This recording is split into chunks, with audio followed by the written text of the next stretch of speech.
A very good morning to all my dear children. So today we are going to move ahead with the chapter magnetic effects of electric current, and the topic that we will be covering today is generator. Okay. So before we move ahead with this topic of generator, I want you all to recall back and recap the things that we had done in motor. As far as the construction is concerned, motor and generator, the parts that we are going to use are almost same. Okay. But before we move ahead with this topic, generator, we'll talk about what we had done in motor. Okay, so if we recall back, in case of motor, we had taught that it is a device that converts electrical energy into mechanical energy. Now remembering this part is very important. Why is it so? Because generator is the opposite of that. Okay, so I have seen that the students, what they do, they write generator as electrical energy into mechanical energy and motor as mechanical energy into electrical energy. So you have to remember it very carefully, that what exactly motor is. It is a device that converts electrical energy into mechanical energy, and generator is a device that converts mechanical energy into electrical energy. Other way to remember is, if you remember in your discovery classes, few activities that you had done, you had used motor over there, and every time when you had used a motor, you had to attach the motor with a battery or cells to work. Okay, so motor is a device that basically converts electrical energy into mechanical energy, and generator is a device that converts mechanical energy into electrical energy. Now another important part of this generator that we have to talk about is principle. Now today when we are talking about generator, you have to go back time and again and talk about motor as well. Okay, then only you will understand what is the difference between the two, and while writing the question, while writing the working, you can write it on your own, there won't be any problem. Okay, so principle of generator is, how you have to remember, it is Faraday's experiment. Okay, now again I hope you all remember, in case of motor, the principle that we had used was motor effect. There was an experiment wherein we had taken a current carrying conductor which was placed under the influence of magnetic field, and it experienced a force. That experiment also had given us one formula, which is F equals to Bill sine theta. Again I am hoping that you all remember, there are videos I have sent, you all have done it. Okay, so now here in this case, the principle is, in case of generator, principle is Faraday's experiment, but this is not what you have to write. This is not the only thing that you have to write. Faraday's experiment, what Faraday's experiment has given us? The concept of EMI, also known as electromagnetic induction. So now when you will be writing the principle of generator as EMI, you will have to explain it. Okay, now how you have to remember? There are only three things that you have to remember. EMI. Now here, what are those three things? That whenever there is a change in magnetic field, okay, in bracket you write down change, whenever there is a change in the magnetic field, induced EMF will be produced, which in turn will produce induced current. See how simple it is. You only have to remember three things. The principle of electric generator is based on Faraday's experiment, which has given us the concept of EMI or electromagnetic induction. According to electromagnetic induction, whenever there is a change in the magnetic field, induced EMF is generated, which in turn will produce induced current. So this is how your generator is working. Now time and again we are going to compare generator with motor, so that the concept become clear to you, that what exactly is happening in both of them. Okay, now moving ahead, let us talk about the construction of electric generator. Again I have told you that it is exactly and almost same, except for few changes that we have over here, as if we compare it with motor. Okay, so here I hope you all remember the structure of motor.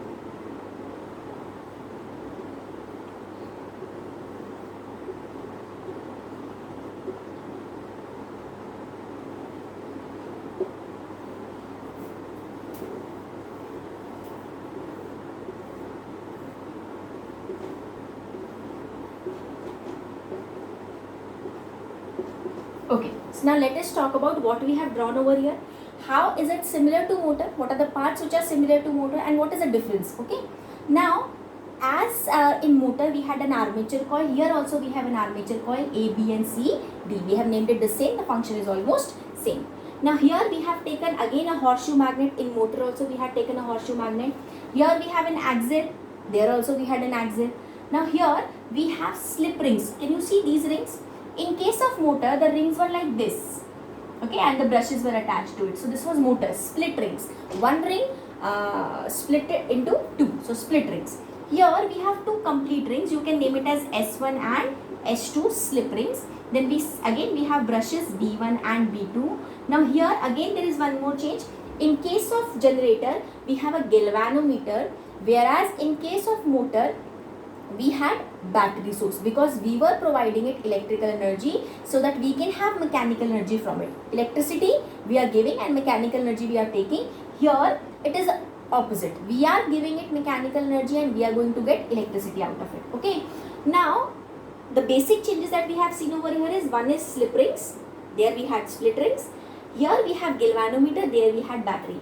In some of the textbook children, you may find that instead of galvanometer, load must be written over there. Okay, so load is what? Load again is any device if you have connected. Now function of galvanometer is to detect the presence of current, because you are producing current over here. You want to know whether the current is there or not. You have attached a galvanometer, because galvanometer is a device that detects the presence of current. So now if you don't want to have galvanometer here, if you want to have a load is basically a device. Now suppose you have attached a fan over here. The moment the generator starts to work, the fan also will start to move. So you'll understand that current is produced over here. Okay. Now moving ahead, how these things are and how they work. Now see, armature coil, strong horseshoe magnet, an axle, slip rings, brushes and a galvanometer. Okay, this is the basic structure of a generator. Now one thing that you have to remember children, that here why we have used slip rings, because I want this armature coil to be in movement continuously. If it stops, okay, now in case of motor it is like this. Now this generator, whatever electrical energy this generator is producing, I am going to use it. Okay, I am going to use it for my household appliances.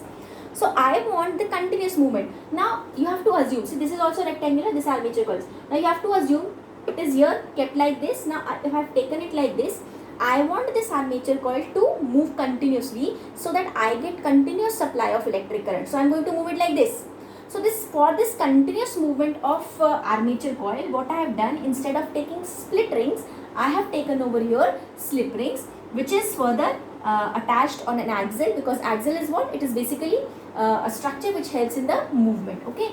So now let's see how it is working. Moving ahead, what we are going to do, because see again you have to remember, we are converting mechanical energy into electrical energy. Okay, so we have to provide some mechanical energy to it. So again I'm explaining it in layman terms. You have to assume that you have attached a handle or a lever kind of thing over here to the axle, because what am I going to do? I'm going to move this axle like this. Okay, this whole thing I'm going to move like this, so that this armature coil also moves. Fine. So this is the armature coil. If I have a handle attached over here with the axle, I'm going to move it like this. Okay, so this is going to be the continuous movement of the axle and the armature coil. So now the moment I start to move it, now suppose I'm moving it clockwise. Okay, so if I'm moving it clockwise, this AB arm will go up and CD will come down. Fine. Now comes the main difference between motor and generator. Again you have to go back. In case of motor, what we had done, we had used Fleming's left hand rule, okay, wherein we had used these first finger, middle finger and thumb to find out in which direction the force is experienced. Why force? Because in case of motor, we wanted to find out in which direction the force is applied, so that we can have mechanical energy. It was moving, right? In this case, in case of generator, we will be using Fleming's right hand rule. Why right hand rule? Because now see, again you have to understand this thing very carefully. Here we know that the magnetic field lines are moving from north to south. Okay, so right hand we know FBI, B we have. Okay, Next is we are applying force mechanically, and this AB arm is moving upwards, CD is coming downwards. So the other thing that we know B, magnetic field, because we have horseshoe magnet. We know F because we are applying force, fine. So what we are going to find out is I. Remember, in case of left hand, we were finding this thumb, we were finding the force. Here, in case of right hand, we have force and magnetic field, and what we are finding out is current. And this current is actually not the normal current, it is the induced current. Now moving ahead, we know that AB is upwards, CD is downwards, fine. Chalo. Now using right hand rule, this is the right hand rule, you have to also do it along with me, fine. Now FBI, force I am applying upwards, so this is thumb will go upwards. B is moving that side, north to south, this way. So my middle finger is moving inwards, inside the board, okay.